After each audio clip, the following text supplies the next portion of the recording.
जय महाराष्ट्र. जम्मू आणि काश्मीरमध्ये असलेले फुटीरतावादी आणि पाकिस्तानच्या माध्यमातून संपूर्ण भारतामध्ये फोफावत चाललेला दहशतवाद थांबवण्यासाठी सरकारने कायमच कठोर पावलं उचलली. मग ते नोटबंदी असेल किंवा 370 कलम हटवण्यासंदर्भातील असेल, प्रत्येक पाऊल सरकारने उचलले. परंतु हा दहशतवाद काही केल्यात थांबण्याचं नाव घेईना. पुलवामातला अटॅक असेल किंवा काल पेहलगावमध्ये झालेला अटॅक असेल, यातून हेच दिसते की दहशतवादाचं सावट आजही या देशावर कायम आहे. किंबहुना काल पेहलगावमध्ये झालेला जो हल्ला होता, ज्या 28 निरपराध लोकांची हत्या झाली, तो तर खूपच धक्कादायक होता. म्हणजे लोकांना त्यांचे धर्म विचारून त्यांची हत्या करण्यात आली. म्हणजे इतकी भयानक गोष्ट आजपर्यंत कधी घडली नव्हती. एवढी भयानक गोष्ट ही घडली.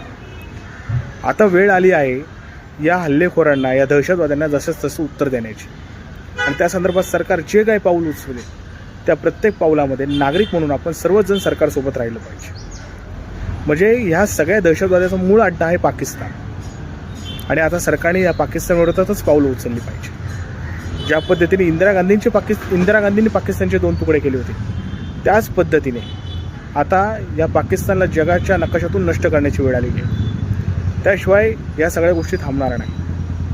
काल जो काही हल्ला झाला आहे, त्यामागे कुठं ना कुठं अप्रत्यक्षरित्या पाकिस्तानचा हात आहेच, हा संशय सगळीकडनंच आहे.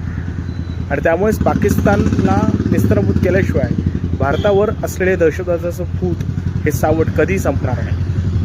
ही गोष्ट आपल्याला आता समूळ नष्टच केली पाहिजे. त्यामुळे सरकारने पाकिस्तान विरोधात थेट मोहीम उघडली पाहिजे. त्याशिवाय ही गोष्ट थांबणार नाही.